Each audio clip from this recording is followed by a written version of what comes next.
ಇನ್ನು BNS ಕಾಯ್ದೆ 103/1 ಇದರ ಪ್ರಕಾರ BNS ಕಾಯ್ದೆ 3 ಉಲ್ಲೇಖ ಆಗಿದೆ. ಈಗ FIR ನಲ್ಲಿ ಪತ್ನಿ ಪಲ್ಲವಿ A1, ಹಾಗೆ FIR ನಲ್ಲಿ ಪುತ್ರಿ ಕೃತಿ A2 ಎಂದು ಉಲ್ಲೇಖ ಮಾಡಲಾಗಿದೆ. ನಾನು 20/4/2025 ಸಂಜೆ 5ಕ್ಕೆ ದೊಮ್ಲೂರಿನಲ್ಲಿದ್ದೆ. ನಮ್ಮ ಪಕ್ಕದ ಮನೆಯ ಜಯಶ್ರೀ ಶ್ರೀಧರನ್ ಕರೆ ಮಾಡಿದ್ರು ನನಗೆ. ಇದು ಪುತ್ರ ಕೊಟ್ಟಿರುವಂಥ ಕಂಪ್ಲೇಂಟ್ನಲ್ಲಿರುವಂಥ ಅಂಶ. ಕರೆ ಮಾಡಿ ನಿಮ್ಮ ತಂದೆ ದೇಹ ಕೆಳಗಡೆ ಬಿದ್ದಿರುತ್ತೆ ಅಂತ ಹೇಳಿದರು. ತಕ್ಷಣ ನಾನು ಸುಮಾರು 5:45ಕ್ಕೆ ಮನೆಗೆ ಓಡೋಡಿ ಬಂದೆ. ಅಲ್ಲಿಗೆ ನೋಡಿದೆ. ಅಲ್ಲಿ ಮನೆಯಲ್ಲಿ ಪೊಲೀಸ್ನವರಿದ್ದರು, ಜನ ಇದ್ದರು, ಎಲ್ಲ ಸೇರಿದ್ರಲ್ಲಿ ಹೆಚ್ಚಿನ ಜನ ಸೇರಿದ್ರು. ನಮ್ಮ ತಂದೆಯವರ ತಲೆಗೆ ಮತ್ತು ಮೈ ತುಂಬ ರಕ್ತವಾಗಿತ್ತು, ಗಾಯಗಳಾಗಿತ್ತು. ದೇಹದ ಪಕ್ಕದಲ್ಲಿ ಹೊಡೆದಿರುವ ಬಾಟಲ್ ಮತ್ತು ಚಾಕು ಇದ್ವು. ಇದು ಕಂಪ್ಲೇಂಟ್ನಲ್ಲಿ. ನನ್ನ ಬಿಸ್ನೆಸ್ಗೆ GST ನೋಟಿಸ್ ಬಂದಿದೆ, ಏನ್ ಮಾಡ್ಬೇಕು ಅಂತ ಗೊತ್ತಾಗ್ತಿಲ್ಲ. ಇಮಿಡಿಯೇಟ್ಲಿ ಒಬ್ಬ GST ಎಕ್ಸ್ಪರ್ಟ್ ಹತ್ರ ಮಾತಾಡು. ಎಲ್ಲಿ ಹುಡುಕೋದು? ಬಾಸ್ವಾಲಾ. Be the boss. Om Prakash ಅವರ ಪುತ್ರ ಕಂಪ್ಲೇಂಟಲ್ಲಿ ಉಲ್ಲೇಖ ಮಾಡಿರುವಂಥ ವಿಚಾರಗಳು. ಸೊ ಕಂಪ್ಲೇಂಟಲ್ಲಿ ಏನಿದೆ ಅನ್ನೋದ್ರ ಬಗ್ಗೆ ಕೂಡ ನಿಮಗೆ ಮಾಹಿತಿಯನ್ನು ಕೊಡ್ತಾ ಇದ್ವಿ. ಸೊ ಭಾಳ ಮುಖ್ಯವಾಗಿ ಆತ ಮೆನ್ಷನ್ ಮಾಡಿರುವಂಥದ್ದು ದಿನಾಂಕ 20/4/2025 ಫಿರ್ಯಾದುದಾರರಂಥ ಶ್ರೀ ಕಾರ್ತಿಕೇಶ್ ಬಿನ್ ಓಂ ಪ್ರಕಾಶ್ ಅವರು ಠಾಣೆಗೆ ಹಾಜರಾಗಿ ನೀಡಿದಂಥ ದೂರಿನ ಸಾರಾಂಶ ಅಂತ. ಸೊ ನನ್ನ ತಾಯಿಯಾದ ಶ್ರೀಮತಿ ಪಲ್ಲವಿ ಅವರು ನಮ್ಮ ತಂದೆ ನಿವೃತ್ತ DG ಮತ್ತು IGP ಆದ ಓಂ ಪ್ರಕಾಶ್ ಅವರಿಗೆ ಕಳೆದ 1 ವಾರದಿಂದ ಕೊಲೆ ಬೆದರಿಕೆ ಹಾಕ್ತಾ ಇದ್ದಿದ್ದರಿಂದ ತಂದೆಯವರು ಅವರ ಸಹೋದರಿಯಾದ ಸರಿತಾ ಕುಮಾರಿ ಅವರ ಮನೆಯಲ್ಲಿ ಹೋಗಿ ವಾಸವಿದ್ದರು.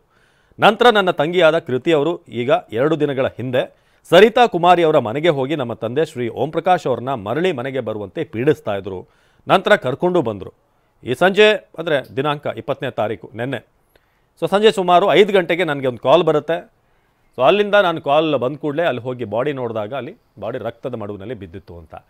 ಸೊ ಜಗದೀಶಿ ಬಗ್ಗೆ ಹೆಚ್ಚಿನ ಮಾಹಿತಿಯನ್ನು ನೀಡ್ತಾ ಇದ್ರು. ಜಗದೀಶ್ ಇಲ್ಲಿ ಒಂದಷ್ಟು ದಿನಗಳಿಂದ ಟಾರ್ಚರ್ ಇತ್ತು ಅನ್ನೋದನ್ನು ಇಲ್ಲಿ ಸ್ಪಷ್ಟವಾಗಿ ಉಲ್ಲೇಖ ಮಾಡಲಾಗಿದೆ. ಜೊತೆಗೆ ಸರಿತಾ ಕುಮಾರಿ ಅವರ ಸಹೋದರಿ ಏನಿದ್ರು, ಸೊ ಅಲ್ಲಿ ಅವರ ಮನೆಗೆ ಹೋಗಿ ಕೂಡ ಪೀಡಿಸಿ ಅಲ್ಲಿಂದ ಕರ್ಕೊಂಡ್ಬಂದಿದ್ದಾರೆ. ಇವರಿಬ್ಬರೂ ಕೂಡ ಮಾನಸಿಕ ಖಿನ್ನತೆಯಿಂದ ಬಳಲ್ತಾ ಇದ್ರು ಅಂತ ಅಲ್ಲಿ ಕಂಪ್ಲೇಂಟ್ನಲ್ಲಿ FIR ನಲ್ಲಿ ದಾಖಲಾಗಿದೆ. ಅಂದರೆ ಇದು ಭಾಳ ದಿನಗಳಿಂದ ನಡೀತಿದ್ದಂಥ ಸಮಸ್ಯೆನೇ, ಇಬ್ಬರ ನಡುವೆ ಕಾನ್ಫ್ಲಿಕ್ಟ್ ಇತ್ತು ಅಂತ, ಫ್ಯಾಮಿಲಿ ನಡುವೆ. ಖಂಡಿತ ಅವಿನಾಶ್, ಈ ಹಿಂದೆ ಕೂಡ ಗಂಡ ಹೆಂಡತಿಯ ನಡುವೆ ಒಂದಷ್ಟು ಗಲಾಟೆಗಳಿತ್ತು ಅನ್ನುವಂಥ ಮಾಹಿತಿಗಳು ಮೊದಲಿಂದನೂ ಕೂಡ ಕೇಳಿ ಬರ್ತಾ ಇತ್ತು. ಆದರೆ ಈ ಮಟ್ಟಿನ ಪರಿಣಾಮವನ್ನು, ತಿರುವನ್ನು ಪಡೆದುಕೊಳ್ಳುತ್ತೆ ಅನ್ನೋದನ್ನು ಯಾರೂ ಊಹೆ ಕೂಡ ಮಾಡಿರಲಿಲ್ಲ. ಎಲ್ಲೋ ಒಂದು ಕಡೆ ಸಂಸಾರದ ಜಗಳ ಬೇಗ ಮುಗಿಬೋದು, ಒಂದು ಮಾತುಕತೆ ಆಗಿರ್ಬೋದು, ಒಂದು ಕಾಂಪ್ರಮೈಸ್ ಆಗಿರ್ಬೋದು, ಈ ನಿಟ್ಟಿನಲ್ಲಿ ಆಗ್ಬೋದು ಅನ್ನುವಂಥ ನಿಟ್ಟಿನಲ್ಲಿ ಎಲ್ಲರೂ ಕೂಡ ನಿರ್ಧರಿಸಿದ್ರು. ಆದರೆ ಯಾವಾಗ ಓಂ ಪ್ರಕಾಶ್ ಅವರು ತನ್ನ ಸಹೋದರಿ ಮನೆಗೆ ಹೋಗ್ತಾರೆ, ಅದಾದ ಬಳಿಕವಾಗಿ ಕೃತಿಯೇ ಬಲವಂತವಾಗಿ ಅಂದರೆ ಅವರ ಮನೆಗೆ ತೆರಳಿ ಅವರನ್ನು ಕರೆದುಕೊಂಡು ಬರುವಂಥ ಒಂದು ಕೆಲಸವನ್ನು ಕೂಡ ಮಾಡ್ತಾರೆ. ಜೊತೆಗೆ ಎಲ್ಲರೂ ಕೂಡ ಒಟ್ಟಿಗೆ ಇರುವಂಥ ಒಂದು ನಿರ್ಧಾರವನ್ನು ಕೂಡ ಮಾಡಿರ್ತಾರೆ. ಆದರೆ ಮನೆಗೆ ಬಂದಂಥದ ಬಳಿಕವಾಗಿ ನಿನ್ನೆ ಸಂಜೆಯ ಸಂದರ್ಭದಲ್ಲಿ ಯಾವ ಕಾರಣ ಈ ರೀತಿಯಾದಂಥ ಒಂದು ಘಟನೆಗೆ ಕಾರಣವಾಗಿದೆ ಅನ್ನುವಂಥ ನಿಟ್ಟಲ್ಲಿ ಒಂದಷ್ಟು ಅನುಮಾನಗಳು ಇರುವಂಥದ್ದು.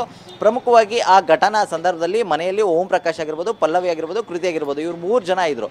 ಆದರೆ ಇವರ ನಡುವೆ ಆಗಿರುವಂಥ ಒಂದು ಮಾತುಕತೆಗಳೇನೋ, ಅಲ್ಲಿ ಏನಾಗಿದೆ ಅನ್ನುವಂಥದ್ದು ಸದ್ಯಕ್ಕೆ ಇನ್ನೂ ಕೂಡ ಪ್ರಶ್ನೆ ಆಗಿರುವಂಥದ್ದು. ಆದರೆ ಪಲ್ಲವಿಯವರು ಈಗಾಗಲೇ ಮಾಹಿತಿಗಳ ಪ್ರಕಾರವಾಗಿ ತಾನೇ ಕೊಲೆ ಮಾಡಿರುವುದಾಗಿ ಒಂದಷ್ಟು ಮಾಹಿತಿಗಳನ್ನು, ಅಂದರೆ ತನ್ನ ಆಪ್ತ ವಲಯದಲ್ಲಿ ಇದ್ದಂತಹ ತನ್ನ ಸ್ನೇಹಿತಿಗೆ ಮಾಹಿತಿಯನ್ನು ನೀಡುವಂಥದ್ದಾಗಿರ್ಬೋದು. ಜೊತೆಗೆ ಈಗಾಗಲೇ ಪೊಲೀಸರಿಗೆ ಪ್ರಾಥಮಿಕವಾಗಿ ಮಾಹಿತಿಯನ್ನು ಕೂಡ ನೀಡಿರುವಂಥದ್ದು.